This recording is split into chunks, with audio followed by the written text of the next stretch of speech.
pessoa, estamos no início da República Brasileira, no momento em que há uma reflexão sobre a participação do povo nessa proclamação. Observemos a charge. A charge diz: essa é a rua do imperador, falando da República e todas as mudanças na vida dos brasileiros. Então, esse outro rapaz diz: parece que agora é não sei o que de novembro. Ou seja, ele não sabe especificamente que a República, né, foi decretada ali no movimento com o Marechal Deodoro da Fonseca no dia 15 de novembro. Por que é que ele não sabe exatamente dessa data? Qual é a crítica? É o fato do povo brasileiro não ter participado dessa transição do Império para a República. O povo ficou alheio a esse processo, foi feito pelos militares com apoio de algumas figuras da elite. Assim, a crítica ao processo de proclamação da República, que está expressa na charge, refere-se ao que está na letra B, essa situação alheia da população acerca dessa ruptura política. A população não foi consultada para que tal acontecesse. E se fosse, provavelmente mantivesse a monarquia, era o que estavam todos acostumados. Então, por isso, o rapaz na charge não sabe exatamente do que se trata. Não há nenhuma, na letra A, discussão sobre a organização das ruas. É porque ele não está entendendo a rua, ele não está entendendo a simbologia da República. Na letra C, uma crítica à modificação de aspectos significativos para os brasileiros. Não havia essa significação em relação ao próprio povo saber de que estava mudando, né, do Império para a República. A crítica é a sua falta de participação. Inclusão de camadas populares também não há essa inclusão, afinal de contas o povo não participou do processo. Submissão do clamor unânime social a uma mudança administrativa, como se o povo unanimemente quisesse essa mudança. Mais uma vez, a crítica é que o povo não participou dessa proclamação, assistiu a tudo bestializado, como nós historiadores costumamos dizer. Letra B. Olá, pessoa! Questão que aborda a Guerra Fria, momento muito delicado, inclusive, dessa Guerra Fria, seria ali o período da coexistência pacífica, um momento de tensão pós, digamos assim, crise dos mísseis, quando os Estados Unidos se vê ameaçado pela presença de mísseis em Cuba, muito próximo ao sul dos Estados Unidos, quase ocorre uma guerra nuclear nesse contexto, e depois há uma aproximação dos dois presidentes, dos dois líderes das nações dos Estados Unidos e da União Soviética, para que essa guerra não acontecesse.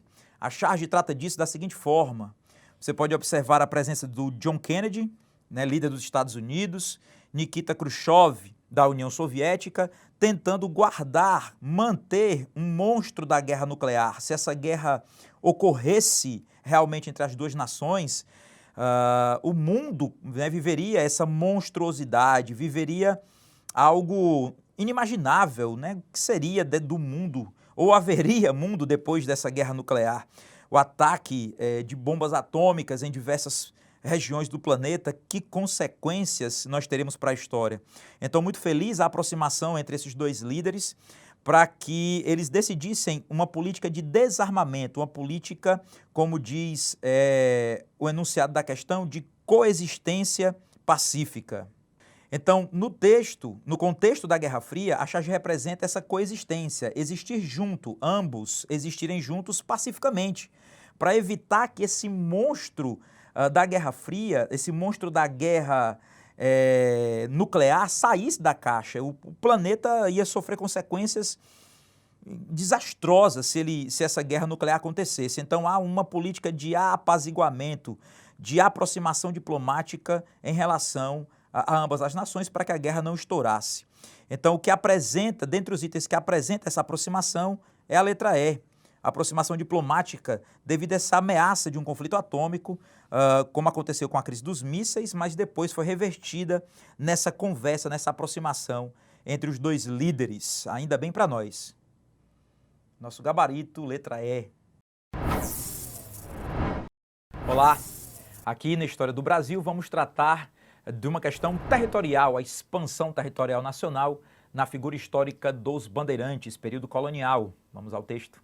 No texto diz: a historiografia nacional, ou seja, a escrita da história, firmou uma convicção predominante de que o rompimento da linha de Tordesilhas no Brasil e a resultante consolidação territorial portuguesa Romper a linha de Tordesilhas é ir além do tratado do lado espanhol, consolidando o território português sobre território antes convencionado da coroa espanhola, foram obras dos bandeirantes, aqueles paulistas que caçavam indígenas para a escravidão ou também procuravam minérios, coisa que só veio acontecer quase 200 anos depois da chegada do Cabral. Essa vinculação é tão forte que a palavra bandeirante passou até a ser sinônimo de paulista. Os paulistas, sem condições de comprar escravos, adentraram ao sertão brasileiro, para além de Tordesilhas, em busca do indígena ou de ouro e prata para trâmites comerciais. Então, esse processo de uma reorganização territorial, por que reorganização? Porque vai para além do Tratado de Tordesilhas, né? Nós vamos ter a ocupação de um território que antes era da Espanha. Ele teve como principal ação o quê? Na letra A penetração portuguesa, no caso dos bandeirantes de São Paulo, os colonos, rumo ao interior desse futuro país. Estamos falando da construção territorial do Brasil, né? O Brasil ainda é um país em construção, não está nada pronto, a gente faz esse país. Então, no contexto da expansão territorial, a missão foi dos bandeirantes. Letra B, intenção de encontrar uma nova forma de adentrar a região especificamente da Amazônia. Não, o texto não fala de uma nova forma de adentrar a região. A forma é a bandeirante para caçar os indígenas, e isso vai até a Amazônia, mas não só lá, em Minas Gerais também, é tanto que há o achamento do ouro.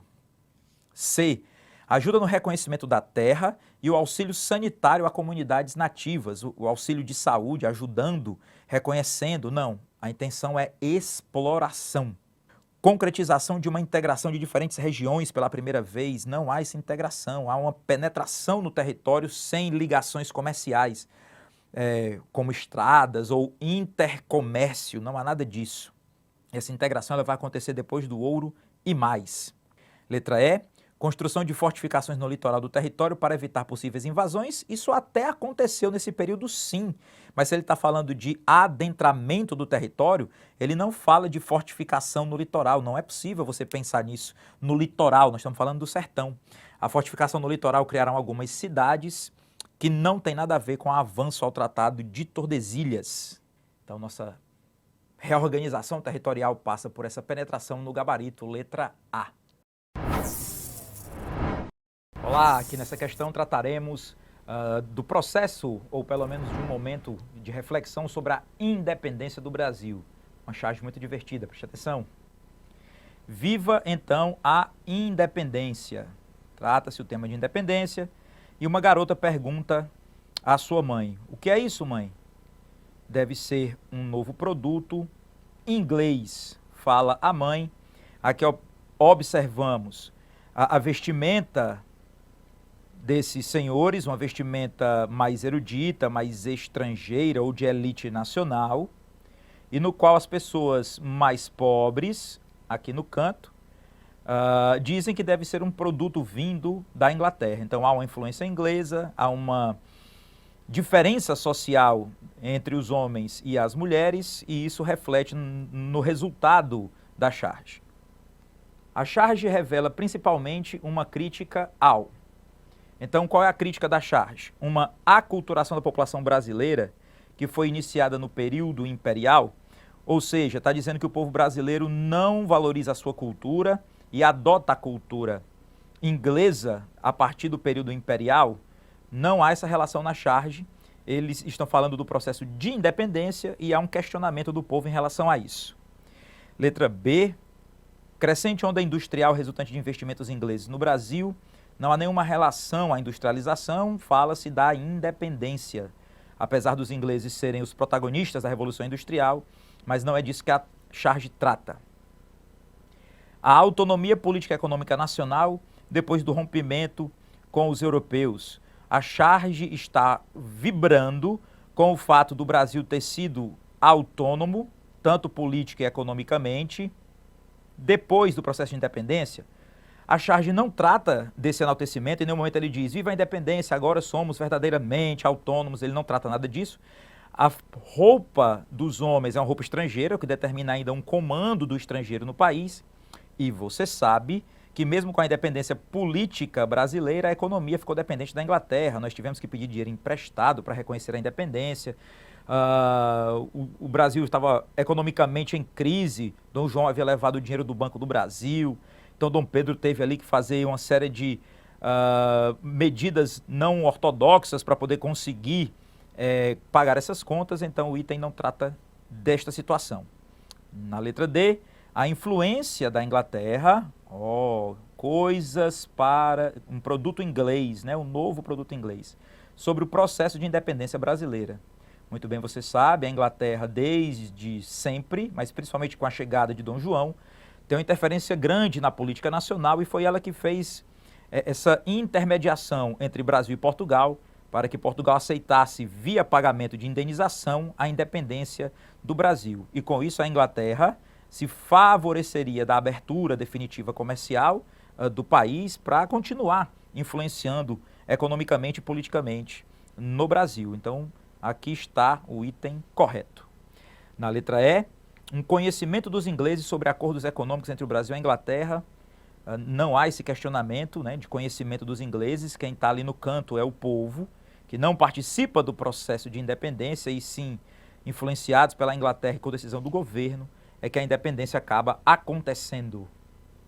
Uma questãozinha bonitinha, com a charge bem bacana. Certeza que você acertou, letra D.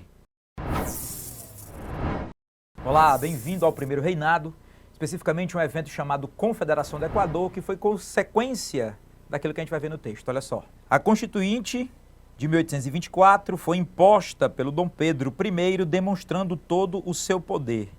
Isso gerou em Pernambuco uma revolta, pondo lenha na fogueira, com propagação de uns ideais republicanos. É a chamada Confederação do Equador, o movimento separatista em que o Nordeste gostaria de se desligar do Brasil, criando um país com este nome, Confederação do Equador. Então, diz o enunciado, é possível concluir que a Confederação do Equador, que esse evento separatista, ele protestava contra o quê? Contra o liberalismo? Quando Dom Pedro impõe a Constituição, é um autoritarismo e não a busca por uma liberdade, um republicanismo. Na verdade, a grande crítica era contra a centralização política, porque várias forças estaduais, no caso provincianas da época, a gente chamava de província ainda não de estado, esperava que com a independência eles tivessem mais autonomia, mas a imposição, a outorga da Constituição por Dom Pedro demonstra ainda o seu autoritarismo, a sua centralização e que ele não iria de forma nenhuma dar liberdade ou autonomia a essas províncias. Então não haveria essa autonomia, não fortaleceria a economia local, não tem uma ligação direta com a economia, tem ligação com poderes políticos, não foi mobilização das camadas populares, a Confederação do Equador envolveu camadas médias e altas até, que queriam autonomia política, por isso elas se insuflaram contra o governo. Não foi um movimento de base popular que pudesse dizer que foi um levante do povo. Foi liderado por uma elite que queria mais poder político e estava contra exatamente esta centralização política. Daí o nosso gabarito, a letra B. Olá, pessoa. Bem-vindo ao segundo reinado no Brasil, quando se trata de uma construção da identidade nacional. A ideia aqui é exaltar a independência do país, feito por Dom Pedro I, e que dar-se continuidade com Dom Pedro II. Observe no texto. Tem-se na memória popular a Inconfidência Mineira. Porém, essa Inconfidência incomodava a elite do segundo reinado, pois a Inconfidência pregava a independência, mas sendo inimiga da monarquia. E a ideia de se criar essa identidade nacional, governado nesse contexto pela Casa dos Bragança, né, Dom Pedro II no caso, ele acabaria por ter que contar a história do Brasil exaltando os inconfidentes, mas com uma condição de condenar, na verdade, a si mesmo. Porque os inconfidentes ajudaram no processo de independência intelectualmente, porém essa independência era republicana. Já a independência no Brasil se consolidou monárquica com o Dom Pedro I. Sendo assim, com base no texto, a construção da identidade política brasileira tinha um obstáculo. Como contar essa história de liberdade sem manchar a monarquia? Então, na letra A diz, uma política de proibição a manifestações nativas culturais do país. Não há essa proibição, porque os nativos passaram a ser exaltados do governo do Dom Pedro II. O Dom Pedro queria identificar o Brasil à terra americana e tirar um pouco dos ares europeus de seu governo. Na letra B, o grande problema era uma rejeição popular aos movimentos que buscavam a independência. Como diz no texto, não havia essa rejeição, né? A Inconfidência Mineira ainda era viva na memória das pessoas. Na letra C, fala-se de uma manutenção da estrutura monárquica de hereditariedade portuguesa. E é aqui que a gente encontra a nossa resposta. Qual era o obstáculo de eu exaltar essa identidade política falando da Inconfidência? Falar da Inconfidência era falar de republicanismo. Isso tornava difícil manter uma monarquia que já tinha hereditariedade portuguesa e não brasileira, já que Dom Pedro, né, era português. Então, essa é a contradição. Como exaltar uma liberdade republicana sendo um governo monárquico? Na letra D fala do fortalecimento de um caráter colonial. Podemos parar por aqui, porque não se fortalece a questão colonial, se fala de independência. Então você não pode exaltar a colônia. E na letra E, oposição a repúblicas americanas com a persistência da centralização política. Se você fala da Inconfidência Mineira, não há esse discurso nacional de uma oposição às repúblicas. Na verdade, até uma exaltação. O que é o grande problema? Como eu posso exaltar a república sem manchar a monarquia? E é por isso que o nosso gabarito é a letra C.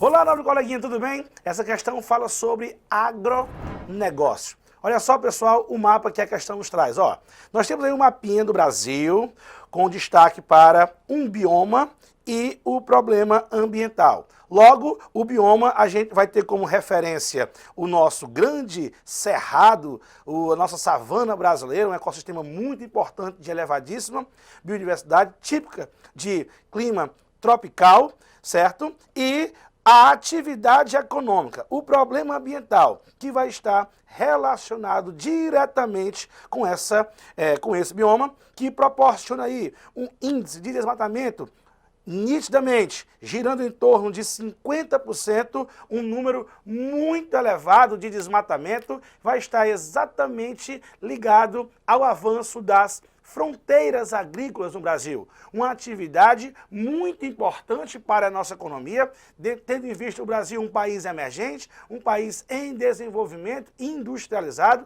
e que tem no campo a sua força econômica, já que o nosso país é um dos maiores exportadores de produtos agrícolas para o mundo, de commodities agrícolas, que temos como grandes destaques, de um lado, a soja, uma grande oleaginosa importantíssima aí para a indústria, e também a carne bovina. Então, quando falamos em sojicultura e pecuária extensiva bovina, nós estamos falando das fronteiras agrícolas, atividades responsáveis aí pelo grande índice de desmatamento do nosso cerrado, que está ilustrado aí nessa questão. Então, qual o comando da questão, professor? O problema ambiental registrado no mapa ocorre de forma acelerada nas últimas décadas, principalmente devido, olha o que nós temos no item B, galera, o avanço da fronteira agrícola. Esta atividade que começa na região sul, no caso específico da soja, avança para o sudeste, para o centro-oeste, que hoje já começa a avançar também para outras regiões. De um lado, para o norte do Brasil, sobre o ecossistema Amazônia, e do outro, crescendo para o Nordeste brasileiro. Assim, essa questão, vamos marcar o item B.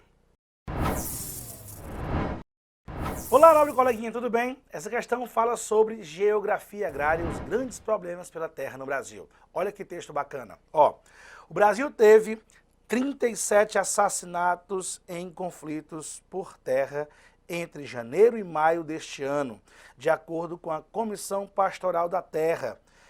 Recorde registrado desde 2008.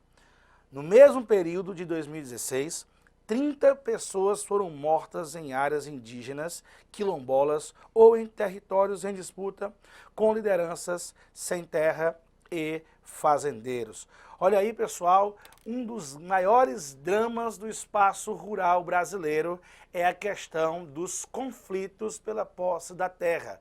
Algo que sempre fez parte da história do Brasil, mas que infelizmente, em pleno século XXI, ainda esses problemas persistem. E o pior, não é o problema existir, o pior é a falta de perspectiva para a sua solução, já que a maior parte desses conflitos ocorrem em áreas das regiões Norte, Nordeste e Centro-Oeste. Não que nas outras regiões não tenham esse problema, mas isso é muito mais intenso, principalmente na Amazônia, devido a ser uma região com uma mínima atenção do governo, uma mínima atenção do governo federal, o que aí facilita o aumento dos problemas pelas disputas de terra e principalmente devido aí ao avanço das fronteiras agrícolas que promovem aí a busca por terras, o que também vai provocar esses problemas no país, tá bom? Então, olha só o que nos pede a questão.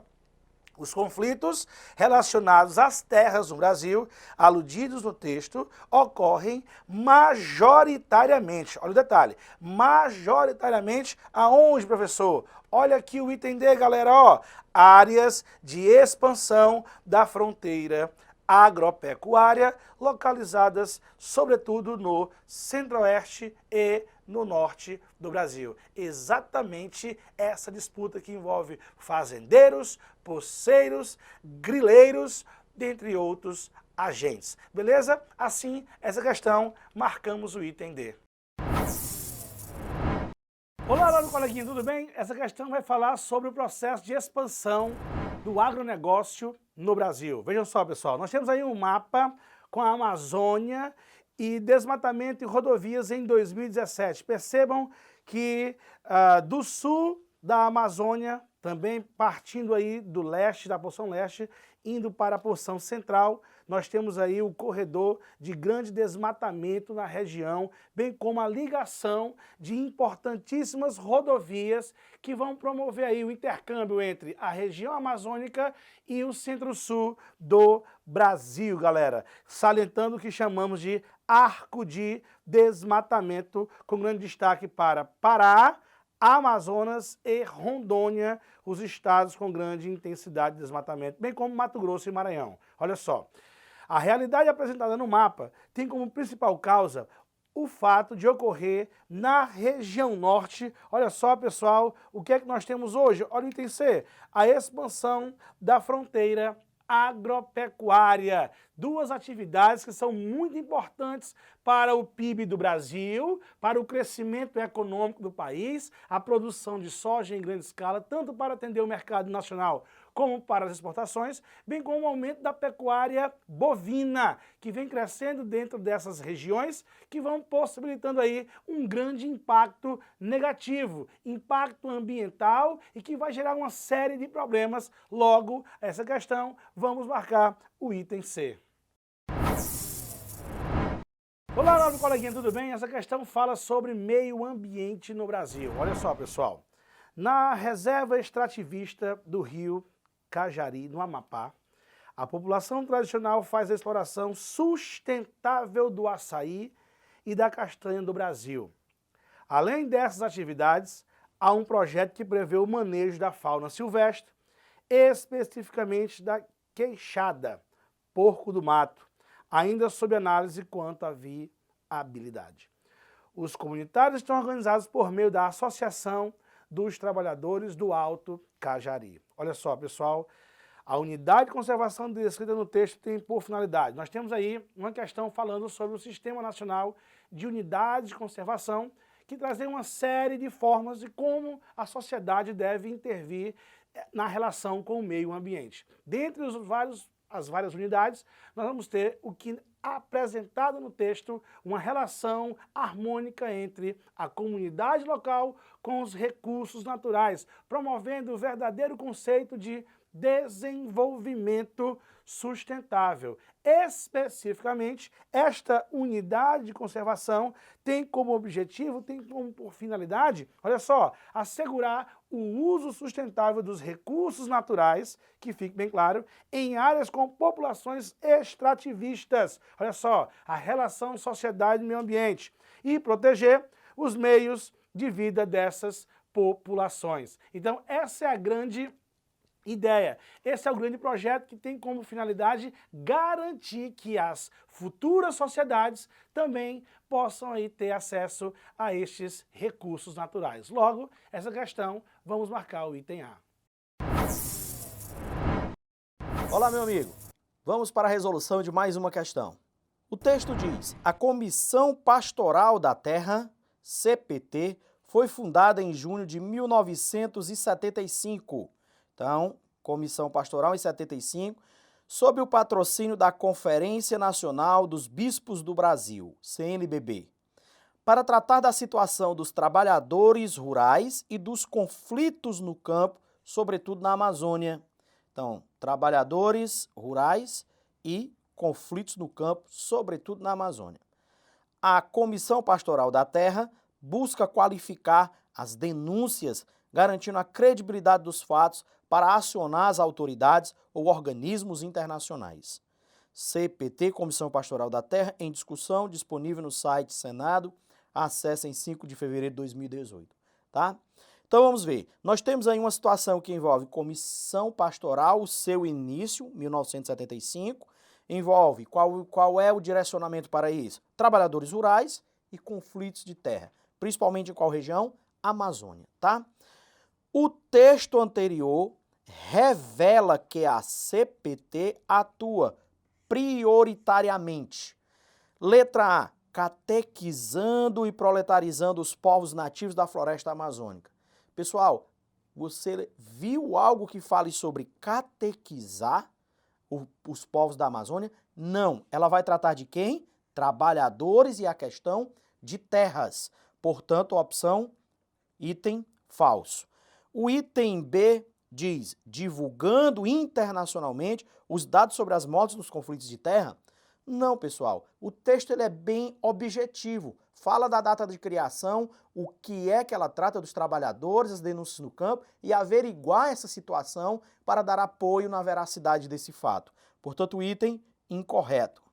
O item C diz, auxiliando trabalhadores a partir da divulgação dos impactos dos conflitos agrários. A região norte do Brasil é uma das principais áreas, envolvendo aí toda a grande área da Amazônia, de conflitos fundiários no Brasil, envolvendo poceiros, envolvendo grileiros, grandes mineradoras, latifúndios voltados para o agronegócio e também a presença do Estado dentro dessa situação, os grupos indígenas e os grupos quilombolas. Então essa região ela tem algumas áreas de destaque e alguns grandes nomes de pessoas, daí não ligados diretamente à igreja, que buscaram a defesa das situações dos povos da Amazônia, como é o caso do grande Chico Mendes, tá bom? Então a opção correta da questão fica o item C de coração, mas vamos ver aí os outros dois itens, o que é que encontra-se errado. O item D diz, fiscalizando a degradação do meio ambiente causado por grandes latifúndios. O texto ele fala de que, pessoal? Trabalhadores e conflitos fundiários. Mais uma vez, tá? Portanto, o item falso. O item é propagando ideias pacíficas para a difusão da tolerância religiosa em áreas rurais. Não existe relação nenhuma do que está escrito nesse item com o texto da questão. Tranquilo, meu amigo? A opção correta da questão, o item C de coração. Forte abraço e bons estudos. Olá, nobre coleguinha, tudo bem? Essa questão fala sobre blocos econômicos. Olha só o mapinha que ela nos traz. Ó, nós temos um mapa do mundo com os principais blocos econômicos, dentre eles o Mercosul, Comunidade Andina, União Europeia, Mercado Comum Americano, NAFTA, SADC e Comunidade dos Estados Dependentes, a famosa CEI. Ok, galera? Temos aí também o texto 2, onde diz o seguinte: neste final de século, o capitalismo apresenta uma dinâmica da acumulação fortemente internacionalizada, tanto sob a forma de capital produtivo quanto comercial. Nesse sentido, globalização e integração constituem-se em aspectos centrais do funcionamento da economia mundial nos dias de hoje. Olha só a questão da formação dos blocos econômicos, uma das tendências da nova ordem mundial, que na verdade a maior parte, na verdade boa parte dos blocos vai ter a sua origem ainda na Guerra Fria, ainda como, por exemplo, temos a União Europeia que vai surgir lá nos anos 50 e vários blocos que as negociações terão início já nos anos 80, mas a maior parte da formação oficial dos blocos do mundo vai ocorrer na década de 90, que é uma tendência à integração entre os países, a flexibilização de fronteiras, onde, num primeiro momento, a intenção é a questão econômica, é a questão comercial, a entrada e saída de mercadorias sendo facilitadas, e aí, dependendo aí do nível de integração entre os países membros de um bloco específico, isso evolui até a uma união política. Beleza? Olha o que a questão nos pede.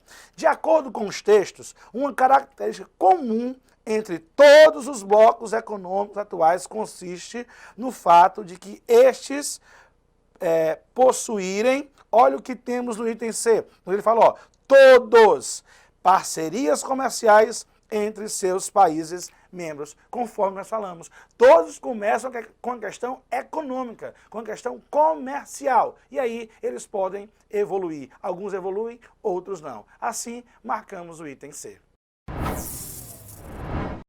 E aí, nobre aluno, beleza? Estamos aqui para a gente fazer mais uma discussão interessantíssima na nossa área da sociologia, inclusive uma análise muito interessante. Vamos lá para o comando da nossa questão. Segundo o texto, a violência coletiva é resultante da instrumentalização de ressentimentos e tem como nascedouro o ou a. Preste muita atenção no comando dessa questão e na relação que o comando tem, algumas palavras que estão nele, com o texto base. As palavras instrumentalização, a palavra ressentimentos, né, e violência coletiva. Tá? Cuidado com a inter-relação, porque aqui você já vai perceber aonde a questão quer chegar e qual seria o item mais coerente que nós deveremos vir a marcar como correto. Vamos para a opção A. Ele é nascedouro do espírito humanista incentivado pelo líder? Isso não condiz com aquilo que está sendo colocado no nosso texto base. Não é espírito humanista, por sinal, dá até uma ideia de desumanização, que é praticado pelo discurso do líder para garantir que essa violência coletiva seja direcionada por ele em prol de um determinado objetivo. Vamos para a opção B de bola. Exclusão do indivíduo da formação integral. Essa é a nossa opção correta da nossa questão. Exclui-se o indivíduo de uma formação integral, de uma formação completa em todos os sentidos, filosóficos, sociológico, histórico, humano, cultural, em todos os sentidos, para que esse indivíduo tenha discernimento, no agir dentro da sociedade e não cair nesse discurso do líder, no discurso que vai levar, infelizmente, muitas vezes, à prática de uma violência coletiva. Então, neste caso, a opção B é a opção correta. Vamos à opção C. Progresso dos ideais civilizacionais iluministas? Negativo, não condiz com o que o iluminismo prega, é justamente o contrário do que o iluminismo vai pregar. Então, o texto base, neste caso, não está coerente com o item C dessa nossa questão. Vamos para o item D. Acúmulo de saber científico aplicado à sociedade. Também, na verdade, não é nem acúmulo. O termo aqui seria a marginalização desse saber científico, para poder justamente levar esse processo da alienação e chegar até a questão da violência coletiva, ok? Então, a opção D também não está coerente. A opção E, democracia participativa como sistema de governo, é justamente o contrário, não é uma democracia participativa. Você tem até uma diminuição dessa participação dos indivíduos dentro do andamento do processo político desse governo que tem essa característica, ok? Então, neste caso, a opção correta é a letra B de bola. Eu vou ficando por aqui e até a próxima. Olá, pessoal. Uma questão que fala sobre o surgimento da filosofia na Grécia. E, em particular, o fator religioso que explica esse mesmo surgimento. A questão nos fala o seguinte através do seu comando. É claro que ao mito é inerente um aspecto racional, e não apenas puramente transcendental, místico. O mito é racional exatamente na medida em que é criado, desenvolvido pelo homem. Entretanto, Homero e Hesíodo vão além de expor o caráter racional do mito e transformam a religião e a mitologia grega em cultura laica, atribuindo aos deuses feições e sentimentos humanos, tornando seus deuses e mitos elementos não dogmáticos e imperfeitos, justamente por estarem sujeitos a paixões e sentimentos. Ao fazê-lo, permitem que outros pensadores questionem as explicações do mundo deles decorrentes. A pergunta é, com base no texto, um dos fatores que contribuiu para um ambiente propício ao florescimento da filosofia na Grécia foi o investimento em educação de cunho racional para as crianças. Pessoal, essa opção nem é sugerida no texto da questão, tampouco é um fator que vai explicar historicamente esse florescimento. B de bola, processo de humanização e laicização do universo religioso. Pessoal, foi exatamente isto que a questão sugeriu no texto, que os antigos gregos vão fazer do mito um processo que é humano e, ao mesmo tempo, laico, isto é, não tão místico ou religioso. Letra C, olha que distrator bacana.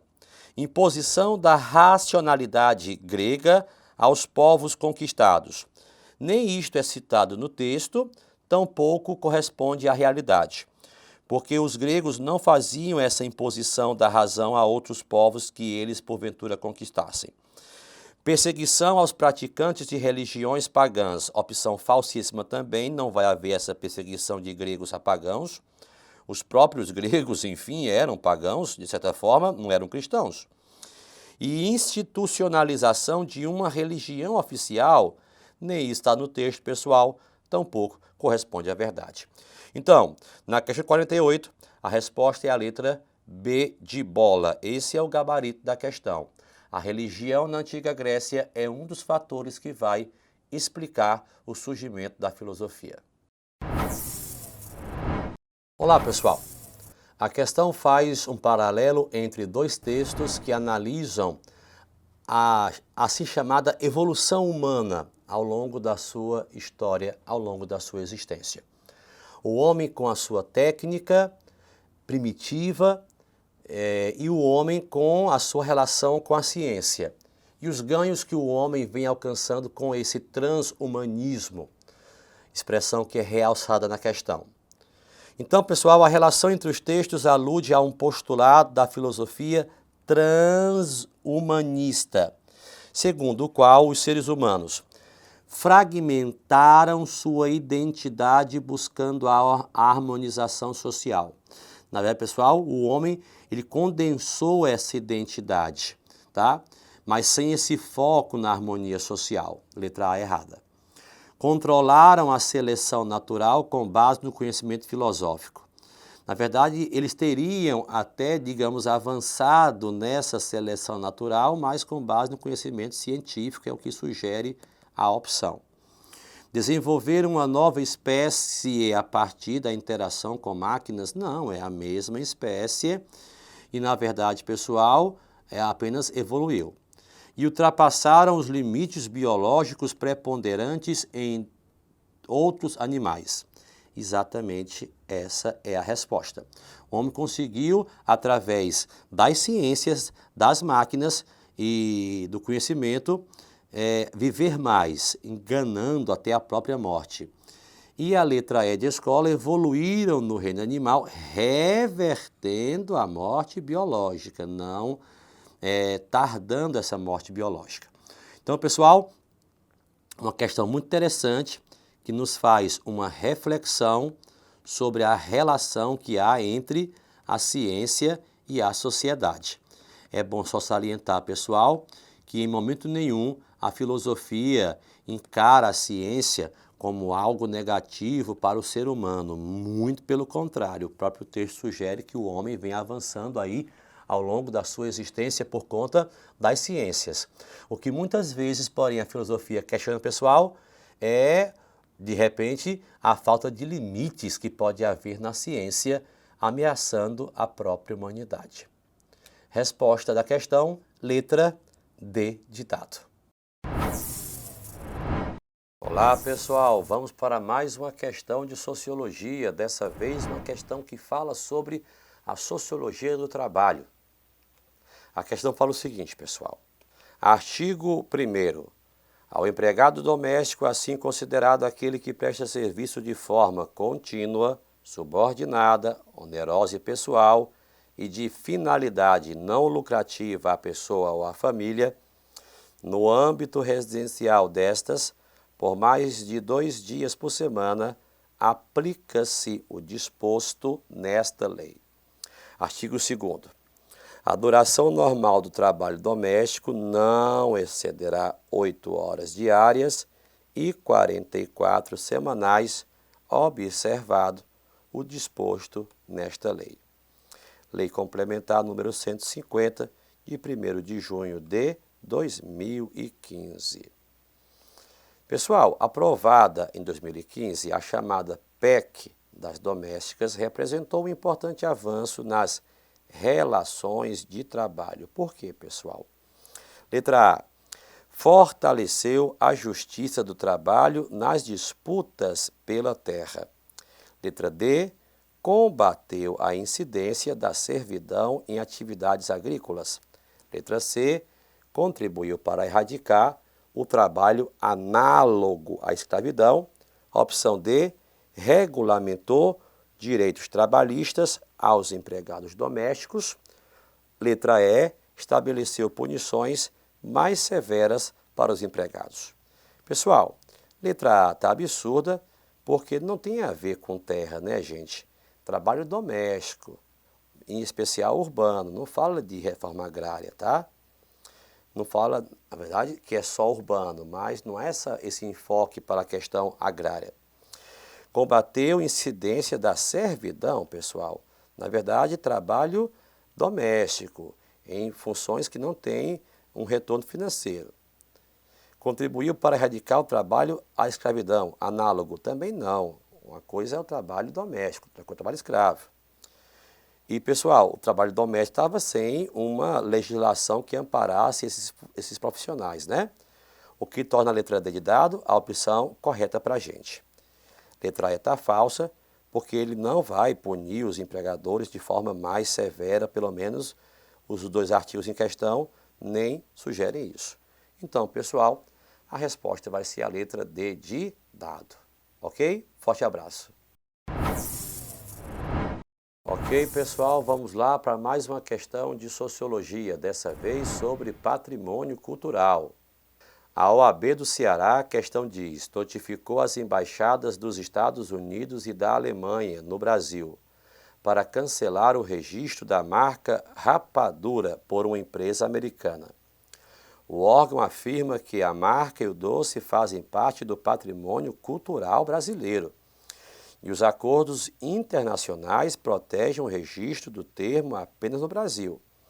A rapadura faz parte da economia nordestina.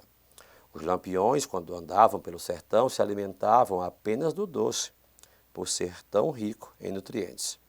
Observa o advogado, presidente da Comissão de Cultura da OAB Ceará e conselheiro estadual da Ordem. Pessoal, O reconhecimento da rapadura como patrimônio cultural genuinamente cearense e brasileiro ocorreu em função do quê? A. Busca de preservação do valor simbólico e comercial dos produtos culturais. Letra B. Protagonismo jurídico brasileiro em negociações comerciais em todo o mundo. Letra C. Definição consensual dos critérios de pertencimento de um produto a uma cultura. D. Timidez diplomática do governo brasileiro em assuntos comerciais. Ou letra E. Recente valorização econômica do produto em escala internacional.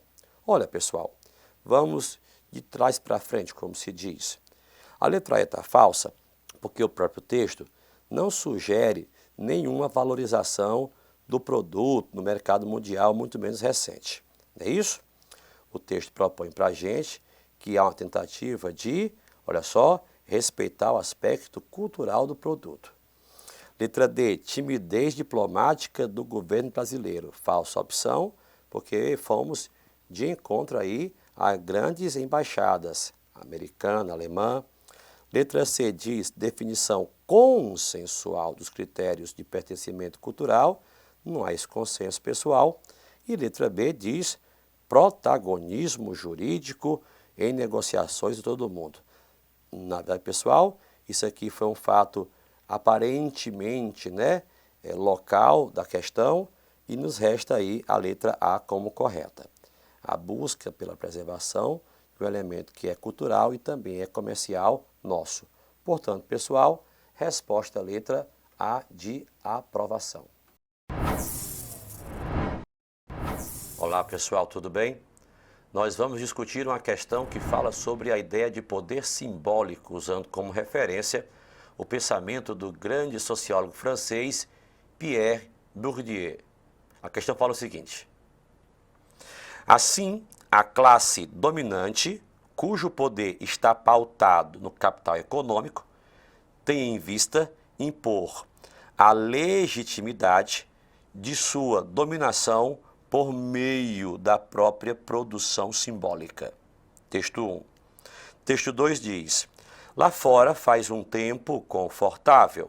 A vigilância cuida do normal. Os automóveis ouvem a notícia, os homens a publicam no jornal. Texto 2. Os textos anteriores remetem às relações de poder entre as classes sociais. Relações de poder entre as classes sociais, como sendo muitas vezes estabelecidas por meio da acumulação intensa de bens materiais, representatividade de aspectos populares, apagamento das características das minorias, discurso que reproduz a elitização da autoridade ou violência física contra pensamentos discrepantes.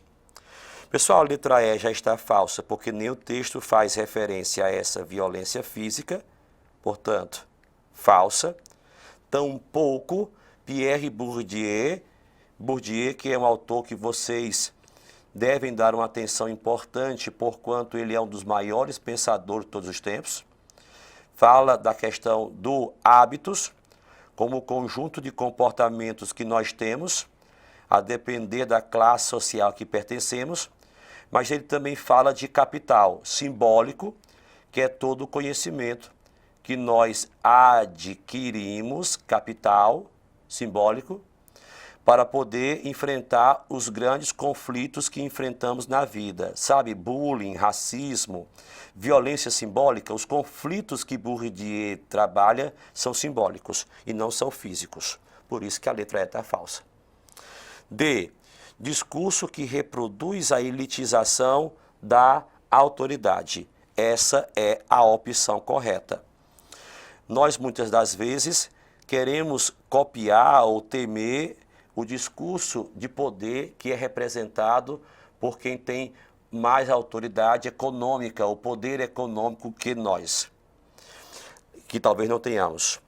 Letra C. Apagamento de características de minorias? Não, pelo contrário. Porque as características das minorias precisam ser preservadas e, segundo Bourdieu, mantidas. Esse apagamento matou a opção, para que possa haver o controle. Lembrando que Bourdieu não é a favor disso, mas ele faz essa análise crítica. Letra B está falsa porque fala de representatividade de aspectos populares. O poder simbólico ele se manifesta através de aspectos elitistas.